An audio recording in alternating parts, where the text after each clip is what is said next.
وحساك أبارة سجالك يبركي سبحان ما سديرن لوجو سودا ودقمة قرادة بقبل كسنة مدحوينا كحجين كجمهورية الصومال لان مدني عبد الرحمن إسماعيل السيلعي يوقت عنصه قامنا يو مدحوينها يوقت جيس أيها الكاسي وحكو سودا وياي مدحدا kala duwan ilaamaha dawladda ee degmada Garada kumanaan qof oo kamid ah taageerayaasha xisbiga kulmiye ee degmadaasi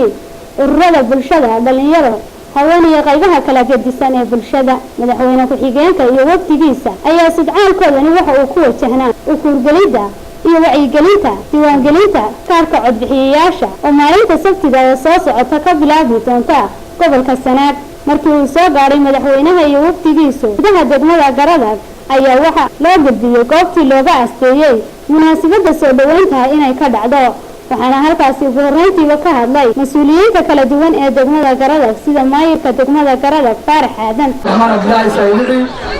wasiirka ciyaaraha wasiirka xiriirka qorsheynta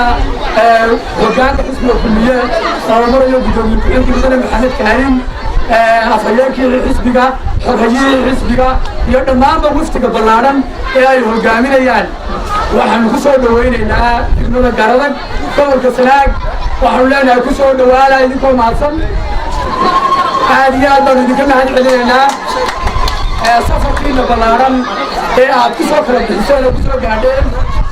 gobolkii Sanaag aad ku maraysaan ayay ka bilaabantay Soomaaliland nabadgelyadeedu dabadeedna ceerinkaagu la isugu tagay halkaa laga soo bilaabo dabadeedna ilaa maxay ahayd tooyay sheekh iyadoo mas'uuliyiinta ka tirsan dhinaca waqtigana ay halkaasi hadallo ka soo jeediyeen Ali Bikolo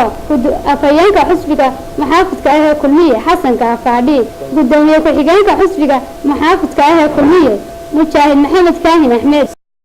غير قردك السيد في عن كل سؤال دوائي وفتي أنا وهجامين مدحوني التحميد لجمهورية الصومال ولنا عبد الرحمن عبد الله إسماعيل السيلعي وكل قوما حسبي إلى حكومة دور قوما سعدي أدوان اللي كان معتقد أن السيد في عن نروح بدنا إلى نوصل لوسين.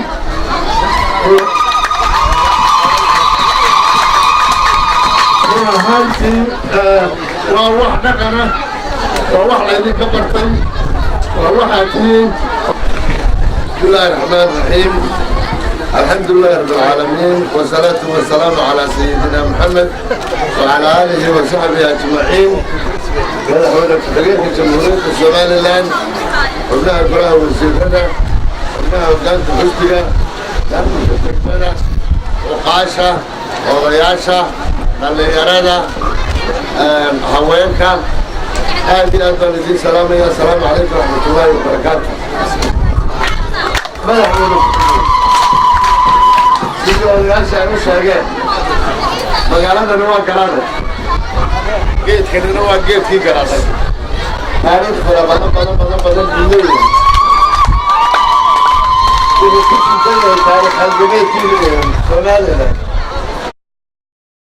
sidoo kale gabagabadana waxaa hadalka soo xidhay madaxweyne ku-xigeenka jamhuuriyadda Soomaaliland mudane Cabdiraxmaan Ismaaciil Saylici oo ka hadlay dhinacyo badan ay ka mid yihiin in lagu dadaalo sidii loo qaadan lahaa kaarka diiwaangelinta dadweynaha reer Sanaagna ay uga qaadan lahaayeen qayb weyn gaar ahaan degmada Garada markii ugu horeysay madaxweyne ku-xigeenka jamhuuriyadda Soomaaliland uu soo gaadho gobolka Sanaag tan iyo intii uu xilka hayay waana gooska dhismayna guryaha dhisana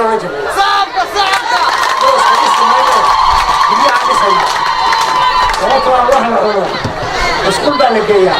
لكن سألوا ما تروح عن خبرني والله عن مغلا وهاي شيرون وحدك على شيرون وحدك ما بدي نروح ما نروح سيني سينو وحد تبصرون ولا لها بربها وهكذا صارتنا لو ما تين سنين ولا لها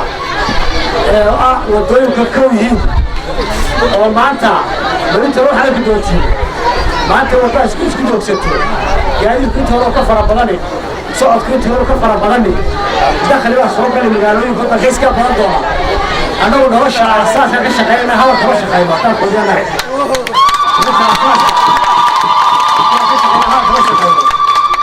وعلي كنت شعرنا إن شاء الله السنة كاي تود دمانين وضاس أنا دمان دونتو وعلى كسام كمان لسيريا ويا يقول لهم مخشين عاصمة حجتها بقولي لما تكلم تبغى waxay u gobloodeen 22 kiiloomitir oo rafa hargeysana taa leegi wax tagi jira ma jiro maalintii wadada intii lagu xiray laga فرحة عبد النور هون كيبل في قرابة